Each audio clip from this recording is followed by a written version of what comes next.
저는 30년 동안 골목에서 작은 반찬 가게를 해온 사람입니다. 아침 5시에 일어나 장을 보고 밤늦게까지 김치를 담그며 살았어요. 손님 얼굴 하나하나를 지금도 다 기억합니다. 그 가게는 크지 않았습니다.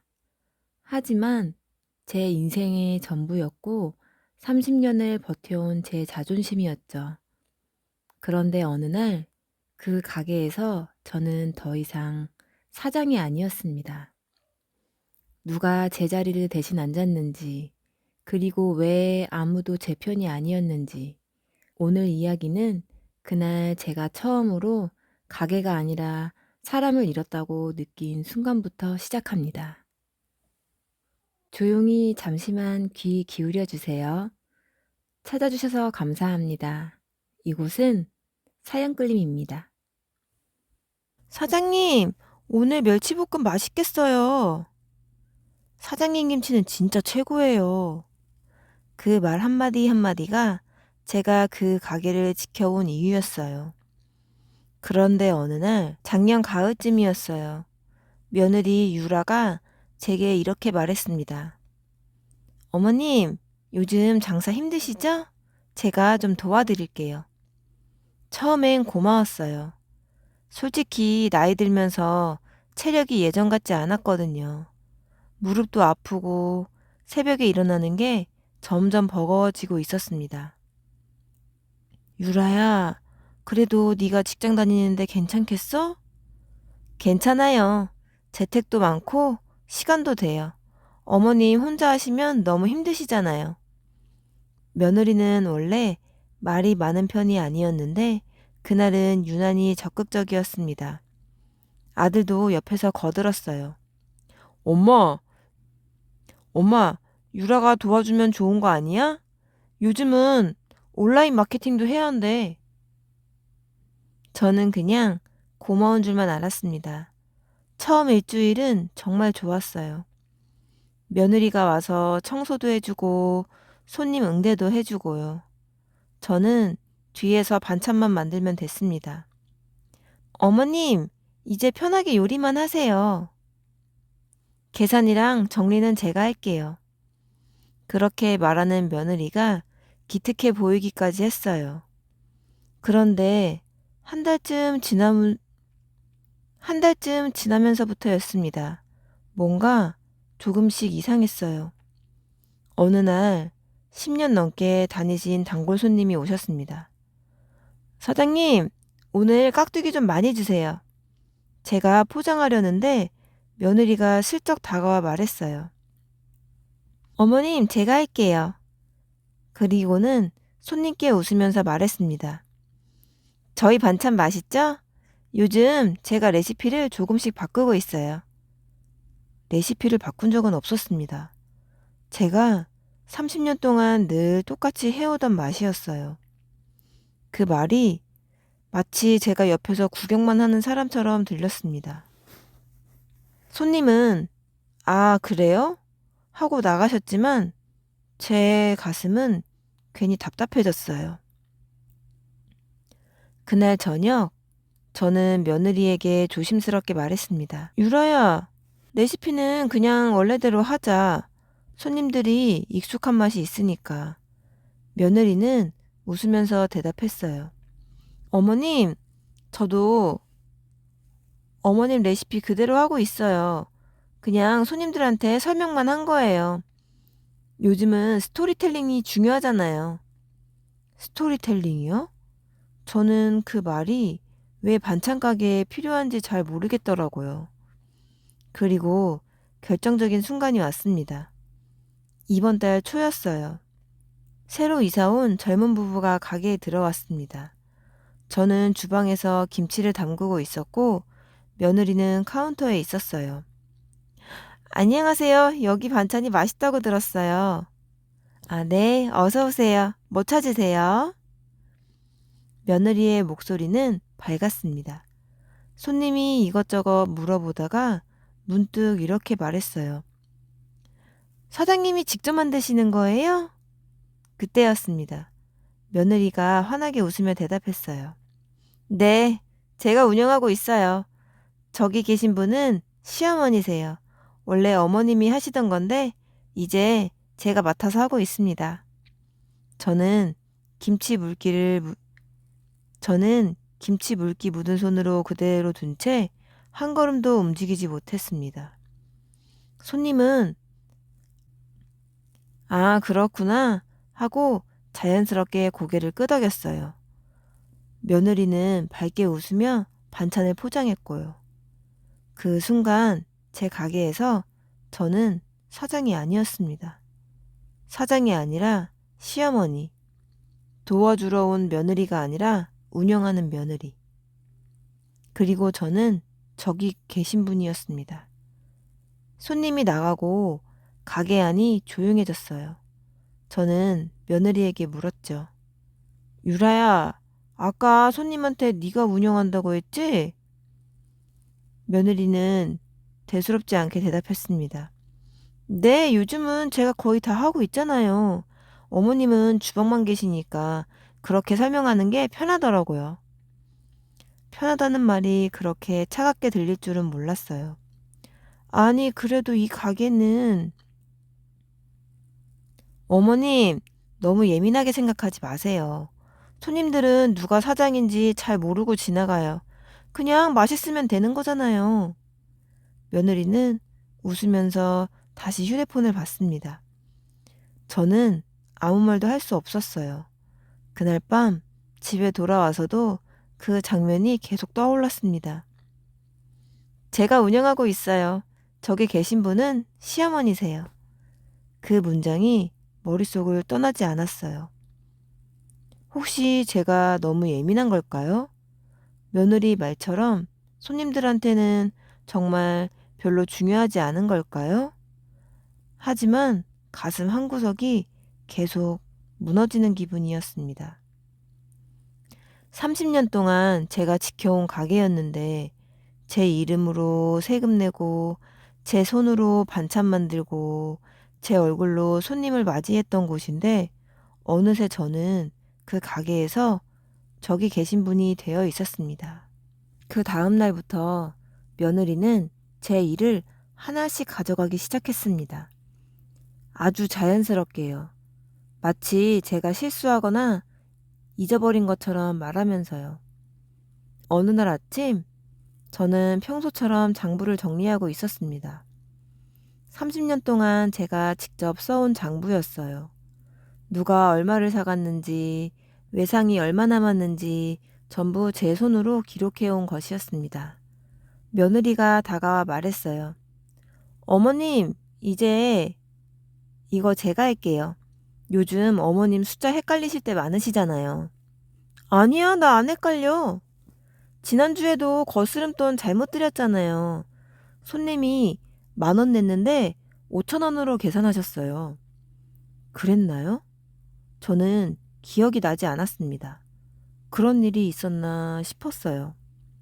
그래도 내가 어머님, 괜찮아요. 제가 엑셀로 정리하면 더 깔끔해요. 어머님은 요리만 신경 쓰세요. 며느리는 그렇게 말하며 제 손에서 장부를 가져갔습니다. 그날 저녁 아들에게 조심스럽게 말했어요. 민준아, 유라가 장부까지 가져가는데 그래도 되는 거니? 아들은 TV를 보며 대답했습니다. 엄마, 유라가 도와준다는데 왜 그래? 엑셀로 하면 더 편하잖아. 아니, 그게 아니라 엄마도 나이 드셨으니까 좀 쉬어. 유라가 다 알아서 할 거야. 나이 드셨으니까. 그 말이 제 가슴에 그대로 박혔습니다. 그 뒤로 며느리는 점점 더 많은 걸 가져갔어요. 어머님, 거래처 전화는 제가 받을게요. 어머님 귀 잘 안 들리실 때 있으시잖아요. 제 귀는 멀쩡했습니다. 어머님, 재고 관리는 제가 할게요. 어머님 요즘 자주 깜빡하시니까요. 저는 깜빡한 적이 없었어요. 어머님, 통장은 제가 보관할게요. 혹시 잃어버리시면 큰일 나잖아요. 저는 잃어버린 적도 없었습니다. 하지만 며느리는 계속 그렇게 말했습니다. 마치 제가 정말 그런 사람인 것처럼요. 그리고 어느 순간부터 저는 제 기억보다 며느리 말을 먼저 의심하게 됐습니다. 어느 날 단골 박 사장님이 외상값을 들고 오셨습니다. 사장님, 지난달 외상 10만 원 갚으러 왔어요. 저는 장부를 찾으려 했지만 며느리가 먼저 나섰습니다. 아, 박 사장님, 근데 장부에는 15만 원으로 되어 있는데요. 15만 원이요? 아니, 10만 원이었는데요. 박 사장님도 당황하셨어요. 저도 분명 10만 원으로 기억하고 있었습니다. 며느리는 노트북을 열어 보여줬습니다. 여기 보세요. 10월 5일 15만 원. 제가 기록한 거예요. 이상하네, 나는 분명. 어머님, 혹시 기억하세요? 며느리가 저를 똑바로 바라봤습니다. 그 시선 앞에서 저는 제 기억을 꺼내놓을 자신이 없었습니다. 박 사장님은 결국 15만 원을 내셨어요. 아, 그럼 제가 잘못 기억한 건가 봐요. 미안합니다. 그분이 나가신 뒤 며느리가 말했습니다. 어머님, 이래서 제가 정확하게 기록해야 한다니까요. 어머님 기억으로만 하시면 이런 일이 생겨요. 저는 아무 말도 하지 못했습니다. 정말 제가 잘못 기억한 걸까요? 며칠 후 이번 달 매출이 궁금해 통장을 보고 싶었습니다. 유라야, 통장 좀 보자. 왜요, 어머님? 그냥 얼마 들어왔나 보려고. 며느리는 잠시 망설이다가 통장을 내밀었습니다. 여기요. 근데 어머님, 숫자 보시면 헷갈리실 텐데 제가 설명해 드릴까요? 아니야, 나 볼 수 있어. 통장을 보자 출금이 눈에 띄었습니다. 기억보다 많은 금액이었어요. 유라야, 이건 뭐야? 식재료 대금이요. 그리고 임대료요. 임대료는 내가 직접 내는데? 이번 달부터 이 계좌로 자동이체 했어요. 어머님 깜빡하실까 봐요. 깜빡한 적은 없었습니다. 그리고 이건? 지난달에 하신 거잖아요. 어머님 허락하셔서 제가 업체 불렀던 거예요. 기억 안 나세요? 저는 대답하지 못했습니다. 어머님, 요즘 이러시면 안 돼요. 진짜 병원 한번 가보시는 게 좋을 것 같아요.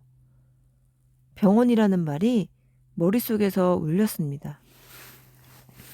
그날 밤 아들이 저를 불렀습니다. 엄마, 유라한테 들었어. 요즘 많이 깜빡하신다며? 민준아, 나 안 그래. 유라가. 엄마 나이가 몇인데. 67이잖아. 그럴 수 있어. 아니야, 진짜 나는. 유라가 거짓말할 이유가 뭐가 있어. 엄마 도우려고 저렇게 고생하는데. 아들도 며느리 말을 믿었습니다. 저는 혼자인 것 같았습니다. 동네 슈퍼 사장님에게 조심스럽게 말했을 때도 돌아온 대답은 같았습니다. 나이 들면 다 그런 거지. 며느리 잘 만났네.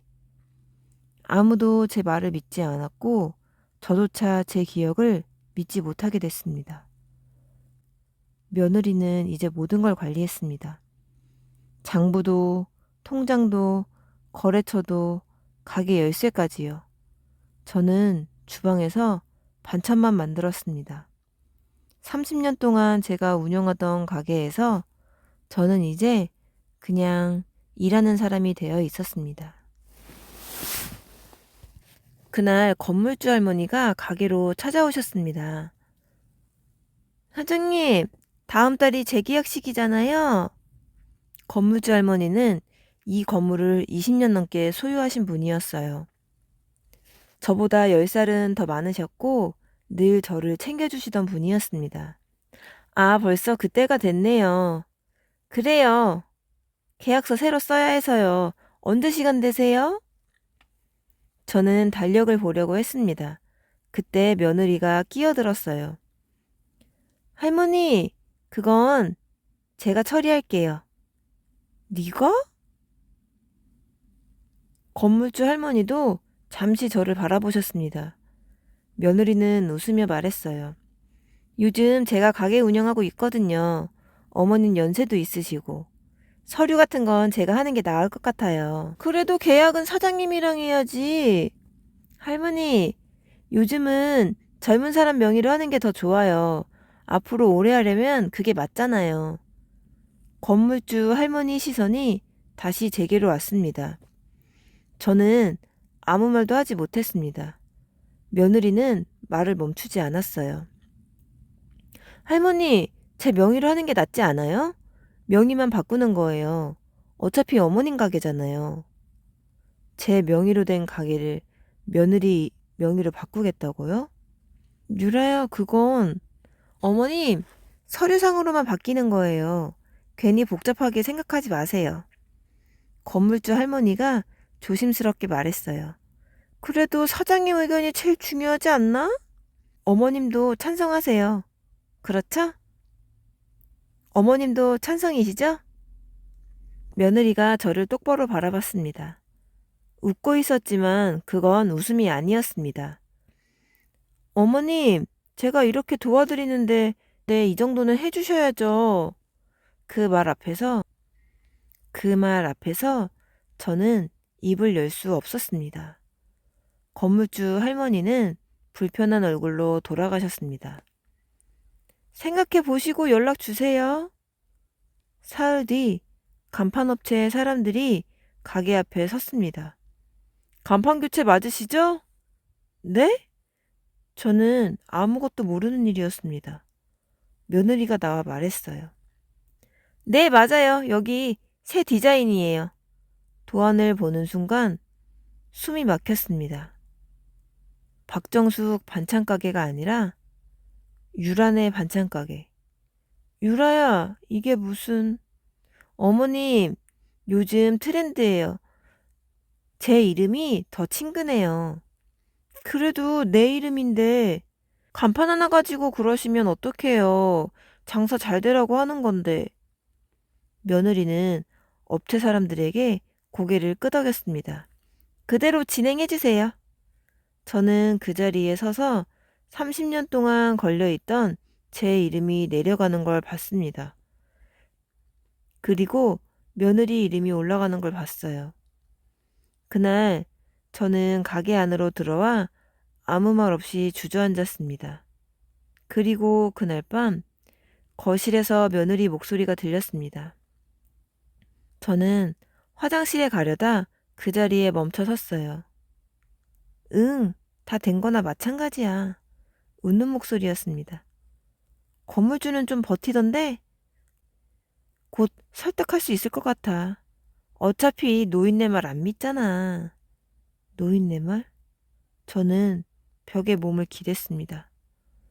명의만 바꾸면 이제 완전히 내 거야. 30년 장사한 데라 단골도 많고 자리도 좋더라. 전화기 너머로 누군가 웃는 소리가 났습니다. 며느리는 계속 말했어요. 시어머니, 걱정 마. 치매 있는 것처럼 만들어놨어. 주변에 계속 깜빡거린다고 얘기했거든. 나중에 뭐라 해도 아무도 안 믿을 거야. 치매 있는 것처럼 만들어놨다고요? 통장이랑 장부도 다 내가 가지고 있어. 이제 얼마 안 남았어. 전화가 끊어졌고 집안은 조용해졌습니다. 저는 그 자리에 그대로 서 있었습니다. 30년 동안 제가 지켜온 가게를 며느리는 이렇게 빼앗아 가고 있었습니다. 다음날 아침 며느리는 아무 일 없다는 듯 가게로 왔습니다. 어머님, 잘 주무셨어요? 오늘은 날씨가 좋네요. 저는 그 얼굴을 바라봤습니다. 어떻게 저렇게 아무렇지 않게 웃을 수 있는 걸까요? 어머니, 왜 그렇게 보세요? 어디 불편하세요? 아니, 그럼 오늘도 힘내세요. 요즘 매출도 잘 나오고 있어요. 제가 잘하고 있죠? 며느리는 제 대답을 기다리지도 않고 카운터로 갔습니다. 저는 주방으로 들어갔어요. 칼을 들자 손이 떨렸습니다. 눈물이 나왔지만 울 수는 없었습니다. 들키면 안 됐어요. 어머님, 요즘 감정기복 심하시네. 그 말을 또 들을 수는 없었으니까요. 저는 눈물을 닦고 숨을 삼키고 다시 칼을 들었습니다. 그날부터 저는 더 이상 참지 않기로 했습니다. 이대로 당할 수만은 없었어요. 반드시 제 가게를 되찾아야 했습니다. 그 다음 날부터 저는 조용히 녹음을 시작했습니다. 핸드폰 녹음 기능이었어요. 예전에 손녀가 장난삼아 가르쳐 준 적이 있었죠. 그땐 쓸 일이 있을 거라 생각도 못 했습니다. 이제는 그게 제 무기였습니다. 며느리가 가게에 오면 저는 말없이 핸드폰을 앞치마 주머니에 넣었습니다. 아무렇지 않은 척 평소처럼 반찬을 만들면서요. 어머님, 오늘 건물주 할머니 오신대요. 계약서 가져오신다네요? 그래? 제 명의로 하는 거 어머님도 찬성하시는 거죠? 그 말을 듣는 순간 심장이 쿵 내려앉았지만 저는 일부러 차분하게 물었습니다. 내가 언제 찬성했어? 며느리 얼굴이 잠깐 굳더니 곧 웃었습니다. 어머님, 또 왜 그러세요? 지난번에 괜찮다고 하셨잖아요. 아니, 나는 그런 말 한 적이 없어. 어머님, 요즘 진짜 심하세요. 이러시면 병원 한번 가보셔야 해요. 그 모든 말이 지금 이 순간에도 고스란히 녹음되고 있었습니다. 며느리는 계속 말했어요. 어차피 명의만 바뀌는 거예요. 실제로는 어머님 가게잖아요. 명의가 바뀌면 내 가게가 아니지. 에휴. 어머님, 제가 얼마나 고생하면서 이 가게 살리고 있는데요. 내가 30년 동안 지켜온 가게야. 그 말에 며느리는 한숨을 쉬며 말했습니다. 어머님, 솔직히 말씀드릴게요. 어머님 혼자서는 이제 못하세요. 나이도 있으시고 요즘 세상 돌아가는 것도 모르시잖아요. 그 목소리까지 전부 녹음되고 있었습니다. 그렇게 저는 일주일 동안 며느리와 나눈 모든 대화를 녹음했습니다. 그리고 몰래 통장 거래 내역도 사진으로 남겼어요. 제가 허락한 적 없는 출금들, 제가 모르는 명목의 지출들. 그 다음엔 며느리가 가져가기 전 제가 직접 쓰던 오래된 장부를 꺼냈습니다. 다락방 구석에 보관해 두었던 장부였어요.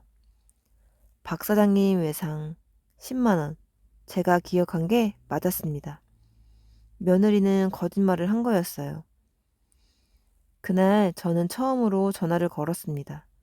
법률구조공단이었어요. 동네 슈퍼 사장님이 예전에 알려준 곳이었습니다. 여보세요? 상담 좀 받고 싶은데요. 저는 지금까지 있었던 일을 처음부터 끝까지 전부 말했습니다. 며느리가 어떻게 제 일을 하나씩 가져갔는지, 어떻게 저를 기억 못하는 사람처럼 만들었는지, 어떻게 제 가게 명의까지 넘보는지. 한참을 듣던 상담사분이 조용히 말했습니다. 어르신, 이건 문제 소지가 큰 상황입니다. 그 한마디에 가슴이 덜컥 내려앉았어요. 동의 없는 명의 변경 시도, 허락 없는 출금은 범죄로 이어질 수 있습니다. 범죄? 그 단어가 제 귀에 또렷이 꽂혔습니다. 그리고 어르신을 치매한 자처럼 만들며 주변 신뢰를 무너뜨린 건 정서적 학대에 해당합니다. 저는 조용히 물었습니다. 그럼 제가 잘못한 건 없나요? 상담사분은 단호하게 말했어요. 어르신 잘못이 아닙니다. 혼자 참지 마세요. 증거를 모으셨다면 이제 지키셔야 합니다. 전화를 끊고 저는 한동안 가만히 앉아 있었습니다. 제 잘못이 아니라는 말, 그 말을 처음 들었습니다. 이틀 뒤 결정적인 순간이 왔습니다. 건물주 할머니가 다시 가게로 오셨어요. 사장님, 사장님, 계약할까요? 며느리가 나서려는 순간 제가 먼저 입을 열었습니다. 할머님, 제 명의로 계약할게요. 네? 며느리가 저를 쳐다봤습니다. 어머님, 무슨 말씀이세요? 나는 명의 안 바꿔. 이 가게는 내 거야. 며느리 얼굴이 굳었습니다. 어머님, 지금 착각하시는 거 아니에요? 착각 아니야. 네가 혼자 정한 거지. 건물주 할머니가 고개를 끄덕였습니다. 그럼 사장님 명의라는 걸로 할게요. 네, 할머니, 고맙습니다. 그날 계약서는 제 이름으로 다시 정리됐습니다. 할머니가 나가신 뒤 며느리의 목소리가 달라졌습니다. 어머님, 지금 뭐 하시는 거예요? 내 가게 지키는 거야. 제가 얼마나 고생했는데요. 제가 살려놨잖아요. 너 혼자 살린 거 아니야. 내가 30년을 지켜온 가게야. 그때 며느리가 비웃듯 말했습니다. 어머님, 누가 지금 운영하는데요? 누가 어머님 말을 믿겠어요? 저는 조용히 말했습니다. 증거가 있어. 뭐요? 녹음도 있고, 통장 내역도 있고, 장부도 있어. 며느리 얼굴이 하얗게 질렸어요. 설마 법률구조공단 상담도 받았어. 며느리가 다가오며 말했습니다. 어머님 오해예요. 우리 얘기 좀 해요. 이렇게까지 하실 필요 없잖아요. 저는 고개를 저었습니다. 오해 아니야. 나를 치매로 만들려던 네 말 전부 녹음돼 있어. 며느리의 숨이 멎는 게 느껴졌습니다. 경찰에 신고할 거야. 그때 며느리가 소리쳤습니다. 어머님이 그러시면 저는 어떡하라고요? 저도 살아야죠. 저는 처음으로 단호하게 말했습니다. 너도 살아야 하는 거 알아. 하지만 내 인생 빼앗아서 사는 건 아니잖아. 저는 앞치마를 벗고 가게 문을 나섰습니다. 이제는 울 일이 아니라 잡을 일이 남아 있었습니다. 이제 증거로 끝을 낼 차례였습니다. 경찰서는 생각보다 조용한 곳이었습니다. 저는 녹음 파일과 통장 사본, 그리고 예전 장부를 들고 그곳에 갔어요. 신고하러 왔습니다. 경찰관이 물었습니다. 무슨 일로 오셨어요? 며느리가 제 가게를 빼앗으려고 했어요. 처음엔 그 경찰관도 그저 가족 간 다툼쯤으로 듣는 눈치였습니다. 하지만 제가 녹음 파일을 틀고 통장 내역을 펼치고 장부를 보여주자 그 표정이 서서히 달라졌어요. 잠시 침묵하던 경찰관이 말했습니다. 이건 문제가 큽니다. 동의 없는 명의 변경 시도, 무단 출금, 범죄로 이어질 수 있는 사안이에요. 저는 조심스럽게 물었습니다. 처벌이 될까요? 경찰관은 고개를 끄덕였습니다. 친족이라고 해서 예외는 없습니다. 그리고 어르신 용기 내주셔서 감사합니다.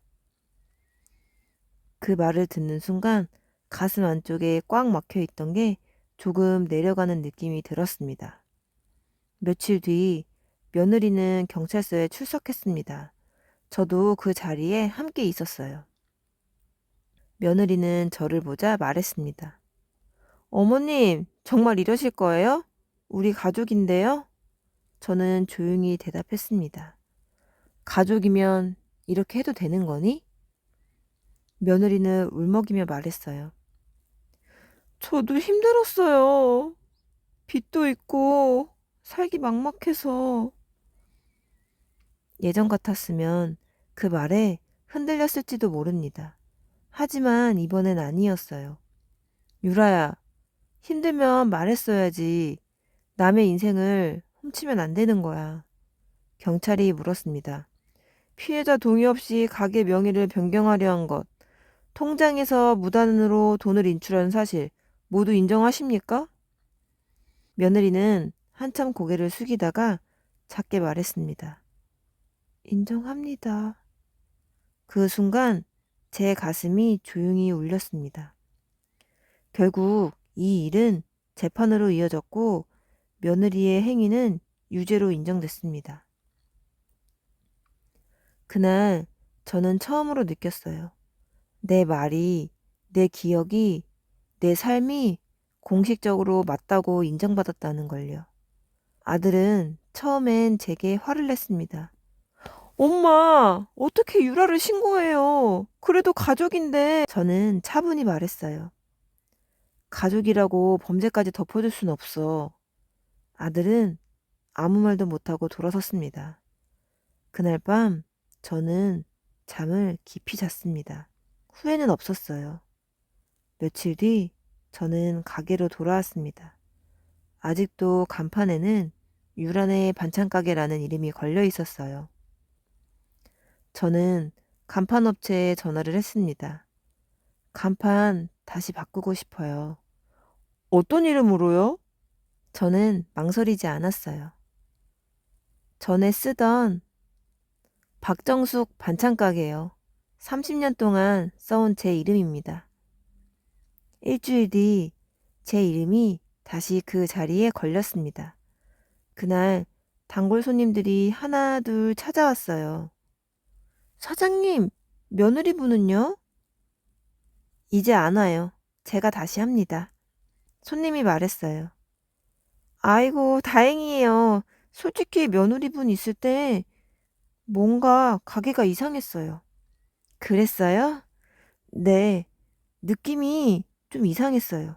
역시 원래 하시던 분이 최고예요. 그 말이 그 어떤 판결문보다 고마웠습니다. 며칠 후 박 사장님이 가게로 찾아왔습니다. 사장님, 그때 그 외상 말인데요. 다시 확인해 봤어요. 10만 원이 맞더라고요. 저는 5만 원이 든 봉투를 내밀었어요. 저희 며느리가 잘못 기록한 거였어요. 죄송합니다. 박 사장님께 봉투를 드렸습니다. 그리고 박 사장님 손을 꼭 잡았어요.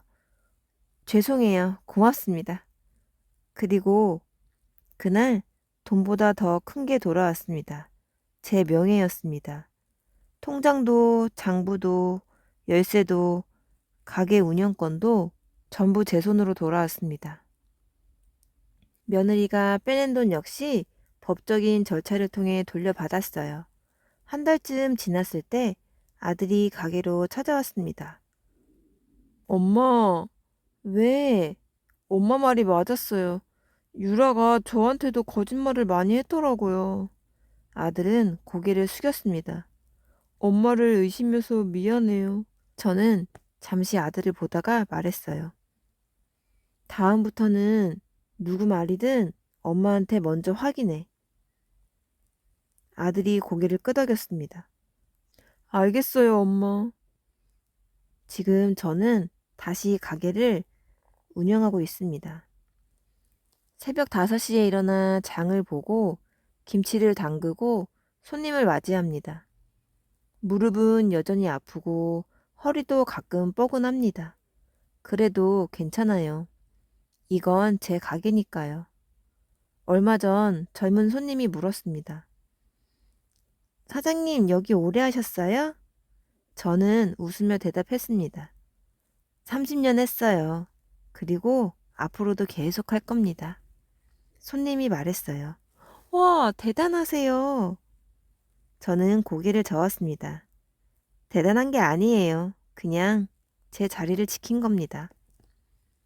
가게 문을 닫고 간판을 올려다 봤습니다. 박정숙 반찬가게. 30년 전에도 지금도 앞으로도 그 자리에 있을 이름이었습니다. 30년을 지킨 사람은 다시 빼앗기지 않습니다. 저는 문을 잠그고 집으로 돌아갔습니다. 내일도 새벽 5시에 일어나야 하니까요. 제 가게에서 제 이름으로, 제 손으로 그렇게 저는 오늘도 살아갑니다. 오늘의 사연 여기까지 함께 해주셔서 감사합니다. 지금까지 사연끌림이었습니다.